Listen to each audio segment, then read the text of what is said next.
Hey, we're live. We're live. Yay.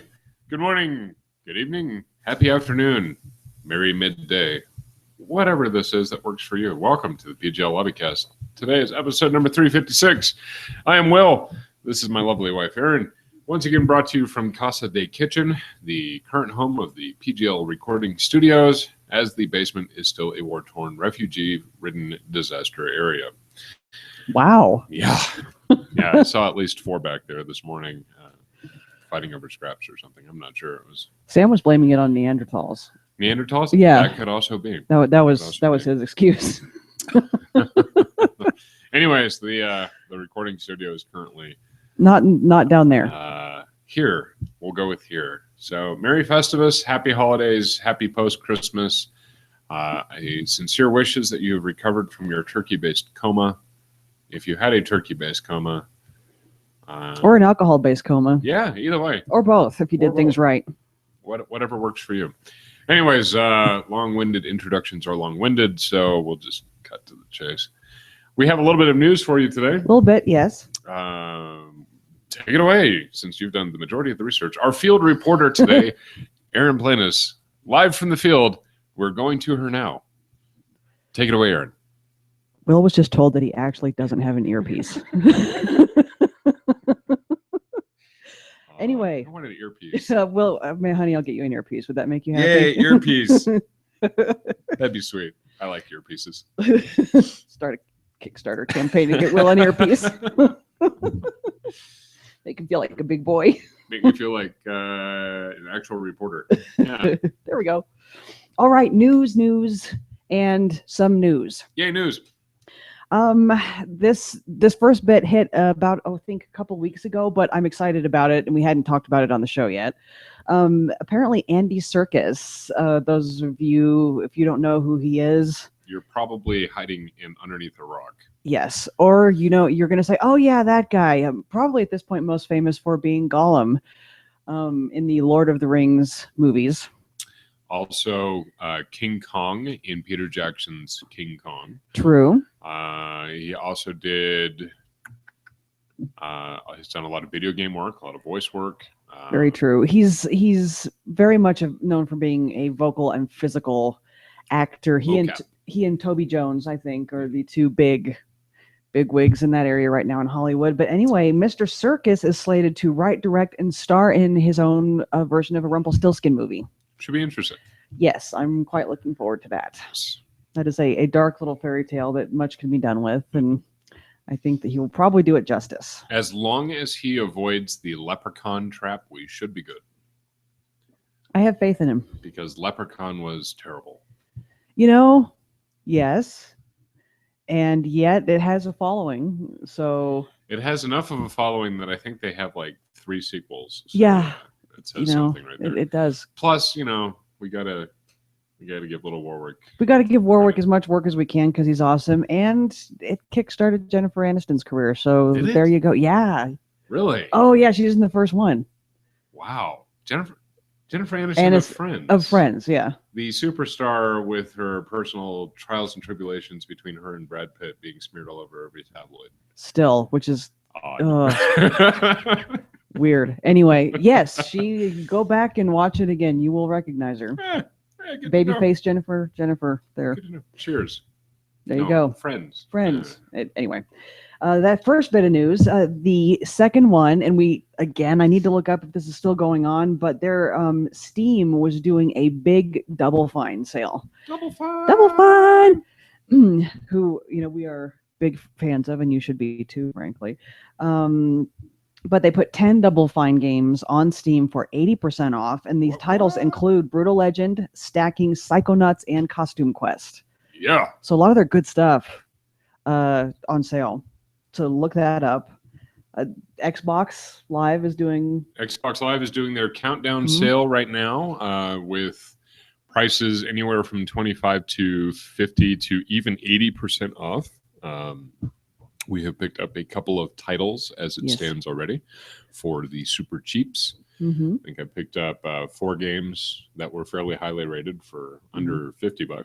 Which we might even get to someday when we're not playing Fallout 4. It's always Who good knows? to buy things when they're on sale. Yes, Eventually, you'll run out of things to do. it's true. But yeah, I'm looking at Steam right now. The Steam website, of course, or the Steam app, of course, is up and running and in full tilt. Their current daily deals for today, the Saints Row franchise is going for up to 70% off. Vermintide, the new Warhammer MMORPG, is going for 15% off. BioShock franchise, I see. Up to 85% off. Nice. Which is huge. And even a fairly new release, Mad Max, is going for 66% off. And that's just the first block.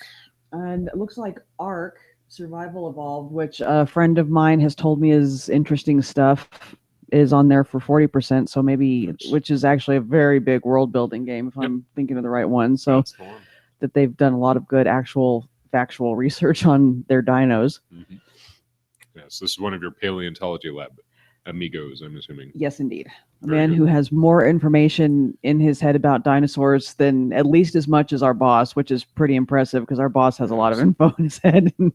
Jason has about as much in his head too. It is damn impressive. Even Dragon Age Origins Ultimate Edition with all downloadable content is going for $7.49. Oh, Dragon Age Origins. So much love for that game. Back in the days. Yes, so much love. So yeah, hey, if you're a PC Master Race, go check out Steam. If you haven't already, I'm sure you've probably already given them all of your gift cards for the year. And if you're console people, I'm sure PlayStation Now is running a sale as well. We are not PlayStation people, so we cannot vouch. But like I said, check out the deals. I think with the Xbox Countdown sale, there's even an extra 10% if you're a gold member, which 90% of people out there should be anyways. So yep, go check them out. Indeed. And the other bit of news that we were going to talk to you about is apparently there is, I think the scientific term is a metric buttload of sequels on tap. Yeah. It is. Look it up. Verified by science. Google that crap. Anyway, a lot of sequels on tap. We will leave it to you to debate whether or not all of them are good ideas, but nonetheless, they're happening. Some of these are, no-brainers. Avatar 2 and 3 and 4 are apparently going to be things. So my question on that, and I have not seen the M. Night Shyamalan Ding Dong produced version of Avatar: The Last Airbender. No. A little bit of crossover happening in your head there. This is. Oh, we're talking about James Cameron. We're talking about James Cameron. Oh, Blue People. Blue People. Blue People and... the lengthy metaphor for how nature is good. Yes. And science is bad. Indeed. And mankind is bad. Indeed. Wow, 3 more of those, huh? Yes. In theory, because he's trying to give us... Basically, he has already set a date for 2 to come out, even though he's still writing the script. Sure. So... All right. But I mean, as much money as the first one made, there was no doubt that we were going to get at least one more. Yeah. So yeah. I haven't seen it. I can't comment one way or another. I haven't either. And I do apologize. I was thinking Avatar: The Last Airbender, which is a fantastic cartoon series. Even the kind of new generation Avatar: The Legend of Korra is pretty phenomenal. And of course, I heard nothing but bad things for the M. Night Shyamalan live action Avatar: The Last Airbender. So yeah, which is unfortunate. I'm sorry that I had that in my head. It's fine. It's understandable. Yeah. It's unfortunate that got bashed so much. And some people don't like M. Night. I really do. Yep. I like a lot of his stuff. The biggest complaint I heard from a lot of the ladies that saw it was that series has really strong female characters, and they were not allowed to be that in the movie, unfortunately. So that's sad. But anyway, this is the James Cameron Avatar that we are getting a bunch of sequels to. Blue People in Nature, got it. All right. Let's do this. Will's caught up. We can move on. Yay. The one that we're getting a sequel to, Super Troopers. Ooh. Okay, Super Troopers. So. And apparently this has been in the making for a while, or in the process for a while, because nobody would greenlight, no studio would really greenlight a sequel, and so they kickstarted it. It's been a Kickstarter campaign. They asked for $2 million. They raised 3.1, I believe, to get this done. So this is a thing. It is going to happen. I liked the first 20 minutes. Yes. The first 20 minutes was really funny. If they could have kept the first, I'll even give them the first half hour. If they could have kept the first half hour of Super Troopers, and I will always hold a soft spot in my head for Super Troopers. Soft spot in my head may not be may not be a great best way of putting that. We're gentle with him. Where's my helmet? Have you seen my helmet? Where's my helmet? This conversation is in no way meant to belittle or denigrate those. Never mind. It's too late. I've always held a soft spot in my heart, a warm treasure trove of warm fuzzy feels. Of warm fuzzy feels for the first 30 minutes of Super Troopers. And I don't think I've ever really enjoyed the rest of the movie because I've never gotten incredibly high enough to appreciate the humor. There's that. It has its moments. It has its shining moments. Do I think that they're going to be able to capture that lightning in a bottle with the sequel? No, but will I probably watch it at some point when it hits the cable networks? Yes, because reasons. Yes. So hopefully, I wish them the best of luck. I am impressed that they raised a extra 50% over their Kickstarter goal. So hopefully they can do well with that. Indeed. The fine folks, I believe at Broken Lizard is what they're called. Yes. So good luck to them. Apparently, Mike Myers has signed on to do another Austin Powers movie. Ooh, Austin Powers 4, I believe. Yes, Austin Powers 4. That is pretty much the only details that anybody is releasing right now is that they do have Mike Myers on board. They haven't said anything else. And again, I wish him the best of luck. Mike Myers hasn't been seen much since The Love Guru, which was horrible. But I mean, it was one horrible movie in a career of fairly stellar movies. So hopefully he can pick himself up by his bootstraps and get back out there and do some more funny stuff. Yes. So hopefully. Good luck to him on that. Best of luck. And Zombieland 2. Zombieland 2 actually has some promise for me. Yes.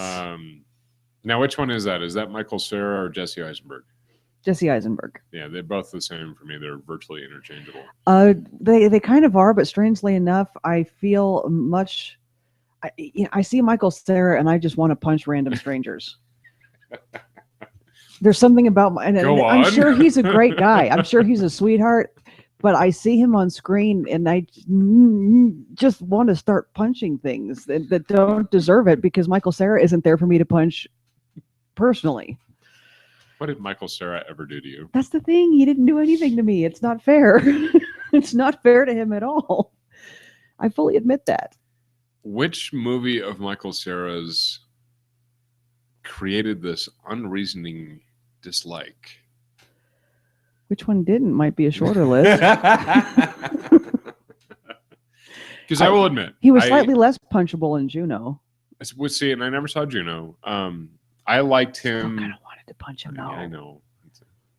It's okay. Like I said, it's not nice at all. We'll get you something else to punch. Yay. I think probably the only movie of his that I can palate watching over and over and over again is Scott Pilgrim versus the World, and that's because of mostly everybody else. So even that one, just couldn't do it. I can't do it. I'm sorry. It is too bad because I finally got around to reading some of the stories, and they're really entertaining. Scott Pilgrim, the graphic novels are fantastic. Yeah. So yeah, I there's nothing else to say. I all I can do is emphasize that he's probably a really nice guy. He doesn't deserve being punched in the face repeatedly by me in a fit of ginger wrath. So I apologize. Roar, ginger smash. It's true. I don't know why. and yet Jesse doesn't. They're so alike in so many ways. Jesse doesn't provoke the Scottish wrath. Interesting. I don't know why. There's no logical explanation for it. But speaking of Jesse Eisenberg, you and I just recently had this conversation, having watched some of the newer trailers for Batman versus Superman versus Wonder Woman versus whoever. Yeah. Batfleck versus gritty Superman. Yes. Can I just say real quick before you please. get off on this tirade, what happened? Isn't Superman supposed to be kind of an optimistic character? Yes. He's supposed to see the best in humanity, which is why he wants to protect them and save them and help them. Because I'm just, maybe I'm missing something, but it just seems like he's a weird choice to make for a dark, gritty, reboot. I don't know. I'm sure those of us that are more versed in the comic books than I can maybe attest a little better. Maybe need to call Brick and Lou. Yes, the optimistic version that I have in my head is courtesy of Christopher Reeves, which they were definitely a more lighthearted series of film. Yeah. The last Superman movie that I saw had Kevin Spacey as Lex Luthor, so I think I'm 1 or 2 behind at this point. Yeah, and that one, I think most people agreed that the Superman Returns was a little. Well, let's just move past that and pretend that. Minus Kevin Spacey. Brandon Routh did a great job playing Christopher Reeve playing Superman. Yeah, we'll go with that. And Kevin Spacey was phenomenal. Was fantastic as Lex Luthor. But yeah, I just think that it's strange that we're so in the middle of everything needs a dark gritty reboot now that we're maybe dark gritty rebooting things that shouldn't be done. Although I would like to see a dark gritty reboot of the Care Bears. I think that'd be fantastic. You get like Rainbow Bear that's 6 feet tall, bristling with muscle, tears the face off somebody, and then devours their body behind an alley. We could do that. Then we could do like the dark gritty Care Bears Rainbow Bright crossover. Yes. Hollywood, take notes. Give us money. Exactly. You know where to find us. In the kitchen, not the basement. That's right. We'll be in the kitchen. So yes, that is where we are with sequels. Okay. A lot of them coming out. Interesting. Yeah, we'll see how they do. Yeah. And of course, best of luck to everyone. You know what we didn't discuss? Speaking of sequels. Oh, we didn't discuss how we want to punch Jesse Eisenberg in the face, and I got us off track. Oh yeah, we were talking about that. We were talking about how Jesse Eisenberg's portrayal of the upcoming Lex Luthor as a millennial kind of made us sad. I've only seen a few seconds of it in a preview, and I had like the Michael Cera Ginger Wrath want to punch him in the face pain right here. Yeah. So we'll see. We'll see what happens. But of course, it's the most famous sequel of them all. See, it's in keeping with the holiday spirit. Most famous sequel of them all. Anyways, Star Wars Episode 7 hit theaters 2 weeks ago. In case you hadn't heard. If you missed it, they did this thing where Disney bought Star Wars, and J.J. Abrams directed it, and it came out, and I think they made a few dollars. Ish. On their first night. A couple 500, 600 million opening weekend. So good for them. Like Jurassic World had to hand over their brand spanking new shiny trophy and kind of just hand it across the table to Star Wars and say, well, it was fun this is yours. It's fun having that for a few months. So, hey, good for them. I haven't seen it. Erin has. That's why we won't discuss it. Exactly. Yeah. All right. But what I will say, for those of you playing the home game, Erin is not a Star Wars person. Erin did not grow up having seen the movies, so she did not have the images of the original uneffed with George Lucas masterpieces before he decided to retool them and digitally add freaking Hayden Christensen at the end sequence of Return of the Jedi. Not that I'm angry. Anyways, and so she's not a Star Wars kid. She did not have Star Wars action figures. I almost said dolls. Which there's sexism for you. We'll talk about that next week. She did not have Star Wars action figures. She did not have a life-size scale replica of the Millennium Falcon. She did not have a AT-AT walker or an AT-ST walker or any of that fun stuff that I remember so fondly from my childhood. So when the first 3 movies came out, episode 1, 2, and 3, she begrudgingly accompanied a group of us to go see them. And I think even we gave up seeing episode 3 in the theaters. They did. Because at that point, why? But so I've talked this up long enough. So my wife sitting next to me in all of her ginger Scottish, damn you, Michael Cera glory, is not a Star Wars person. So when she came home from seeing it on the opening night or opening week, and I said, how was it? She said, it was good, and I wouldn't mind seeing it again. If that is not ringing praise for episode 7, I don't know how else to break it down to you, folks. You have somebody who is not necessarily anti-Star Wars, but definitely not pro-Star Wars, saying it's a good film and I would see it again. I think that's pretty much your endorsement right there. I'm sure we're also talking to absolutely nobody that hasn't seen it yet. There may be like 6 people left in the continental United States. I'm pretty sure I'm one of them. And it's not for lack of trying. So there you go. Go see it. It's a good movie from what I hear. Anyways, moving on. Speaking of trailers, last little bit of news for me, and then we'll move on. As we have a turkey in the oven, we have ham that needs to get cooked because it is holiday celebration day. For us, anyway. For us, from PGL Lobbycast headquarters, a la the kitchen. Yes. Since this guy's been working about 80 hours a week for the last 2 weeks. Work. Anyway, well, you were saying something about... there is a brand spanking new Deadpool red band trailer out there. We have not seen it yet. We're going to watch it after the show. But I'm hearing good things about it. So, bring on the Deadpool. Let's get some violence and nudity and swearing into a comic book movie. Let's bring back the good old-fashioned American ways of violence and sex and have a lot of fun with it. So, indeed, that's my 2 cents. Anyways, what else you got? That is it for our news. Cool. What else we got?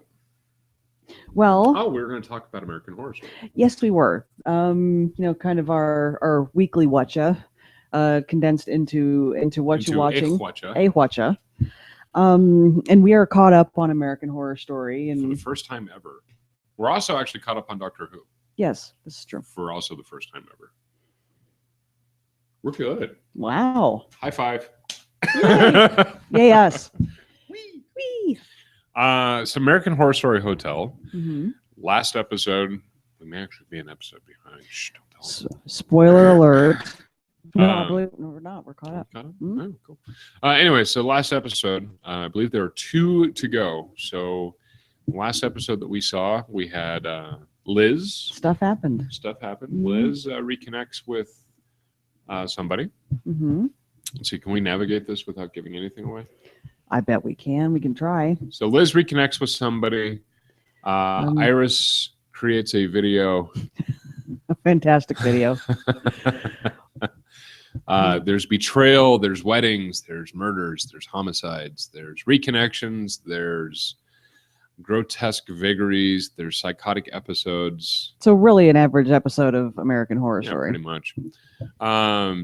2 episodes to go. We're very interested to see where things go from here. Yes, indeed. Especially knowing how the hotel works and knowing all of the recent acquisitions the hotel has had. Yes. Hotel's been busy. Should be. Collecting folks left, right, and center. Folks. Should be fun. So if you're not watching, we recommend it. It's a very good season. Yes. Harkens back to the very first season of American Horror Story, Murder House. In fact, they very blatantly have tied several things into Murder House for the first time ever. Yep, you're keeping a close eye on that. Mm-hmm. So yeah, we're up to date on that. Like I said, we're up to date on Doctor Who. The Doctor has returned, and I'll leave it at that. Mm-hmm. Miss Jenna Coleman is no longer on the show. Nope, she is not. She is DRT, as we say in my field. Indeed. So it'll be interesting to see what the future has in store for the good doctor, Sans companion. See what the origin of his next companion will be. Indeed. As I have some theories. What else are we up to date on? Well, I think we just said, those were the ones that Those are the big ones. Those are the big ones, the current ones. I'm, still watching Buffy and Angel, but... As you should. Yeah. So, yeah. As far as music goes, it's been, of course, the holidays. So, holiday music deluxe. And can I make a Gesundheit? Excuse me. Well, I'm sorry you had to hear that. Hopefully you feel better after that one. Oh, I can hear again. I don't doubt it. I'm sorry you can't. Yeah. Quick recommendation as far as music goes. In the past couple shows, I brought up that David Bowie, who hadn't been doing much as far as public projects the last few years, had done a song called Black Star for a British TV show, and for the theme song. And it's this amazing, strange work. Well, apparently he fleshed out the song full length and did this 10-minute song/video with it, and you just look up David Bowie Black Star, it should kick you to it. And it is, people were just losing their shit over this at first because it's such classic Bowie strangeness that some people just didn't know what to do with it. And it's awesome. If you haven't seen it, please look it up. Even if you don't like it, you will not be bored. It's still interesting. This is true. So definitely do yourself a favor. Weird, wild, wacky stuff. Indeed. So. Yes. What else? We've been playing Fallout. No surprise there. No. Fallout's awesome. One thing we were discussing, harkening back to American Horror Story, is I believe I had a slight conversation about this with Jeff across Thanksgiving, and Will and I had a more detailed discussion about it, because what I got to wondering, American Horror Story, for those of you who watch it, are quite aware, does not shy away. Oh, yes. From, I know where you're going now. Yes. They don't shy away from the violence, and they don't shy away from sexuality. No. And yet I was wondering, it's kind of all over the map as to how they handle sex scenes and nude scenes. Mm-hmm. And I was thinking, Sarah, I'm blanking on her name. Sarah Paulson. This season has had several, she's a very sexual character, but she's always fully clothed. Evan Peters is kind of across ranges all over from full, nude, and has in past episode, or in past seasons as well, from full nude to fully clothed scenes. Lady Gaga's clearly not shy. She's naked a fair amount. As is Matt. Is it Bomer? I believe it's Matt Bomer, who plays Donovan. Yes. And then we also, have some scenes where I'm pretty sure they were just, with Wes Bentley. Yours is going to be nude all day today. Is that cool? Great. You good with that, Wes? Awesome. All right. Okay. We were wondering, is that character driven? Is it director saying you're going to do this? Do they leave it up to the actor's discretion? So, I kind of got to wondering about that. We started discussing it. So I did some internet research. Lay it on us, Mama. My question is how they decide. That wasn't really answered, but you do get some interesting material when you try to look this up. American Horror Story nude scenes. No, I don't want YouTube. Yes, I want YouTube. Yes, I want YouTube. Never mind. Okay, that didn't answer my question. It was just fun for me. Now trying to actually answer the question. I think that American Horror Story. What did I get? Nude scenes. What did I get? Ooh, yes. Watch that one again. let's do that one. Oh, fantastic. Oh, is that Lady Gaga and Alexandra Daddario? That's fantastic. So Will and I got to indulge, all of our weird, American Horror Story crushes, but we also found some interesting interviews where the actors were talking about the trials and tribulations of doing such scenes. And if you want something entertaining, you can look up Matt Bomer talking to Ellen DeGeneres about being covered in nothing but fake blood and a sock. I can't actually use the term that they use probably on the show. Can I say wiener wrapper? Yeah, you can go with wiener wrap. Okay, wiener wrap. It's a piece of clothing specially designed for guys, and women have something I believe called moleskin, that actually goes over bits. Bits and parts and pieces and stuff. And he was laughing. He said, I think there was more of me on display in this season of American Horror Story than in both Magic Mike movies combined. Which is saying something. It is indeed. So, he said, you've got nothing but a sock and a lot of fake blood, and they actually give you a tarp to cover up between scenes. And you have to make small talk with Lady Gaga and two other people that you're naked with, and that's what you're getting paid for. That's your day's work right there. I got a clip of Sarah Paulson and Evan Peters telling a story where he accidentally went free nutting when he thought he was covered up. So apparently, it's not always the safest thing with the sock. Yeah. Yeah. So it is entertaining hearing actors just casually talk about this, and you think to yourself, these people get paid for this. Yeah. And since both of us come from a theater background, we're always intrigued by the scenes kind of aspects of, as we used to call it, the craft. Yes. Back before we realized that, really the craft was how to best serve people and get maximum tippage at your restaurant of choice. That is how you support yourself while you are. Oh yes. While you support your endeavors in the craft. Yes. Craft, the lofty notions of craft, which we both miss if we're we do, if we're being honest. Yes, we do. Which is why we can sit back and make a little bit of fun at it. But yes, so we're always very interested in the kind of behind the scenes thing and the trials and tribulations of wardrobe malfunctions, and fake blood. I know from my own previous history as a prop designer that you can really have a lot of fun with your special effects. So yep, yeah, you can. Good times all around. But there's really a lot of, if you decide you're interested enough and you want to look it up, there's a lot of interesting actual panel discussions with the cast of American Horror Story out there, including ones with the fantastic Jessica Lange, who I do miss this season. Yes. Who, just showing them how it's done, her and, Angela Bassett. The old golden ladies. Yes, indeed. So yeah, on that regards, I think we'll wrap up. Anything else? Anything at all? Nothing I can think of. Outstanding. So we wish you all a very happy New Year. Indeed. Which is upcoming. We may do a New Year's show. We may not. Yes. It kind of depends. New Year's, of course, this year is on Friday. I believe so. Which means Saturday is a whole new year.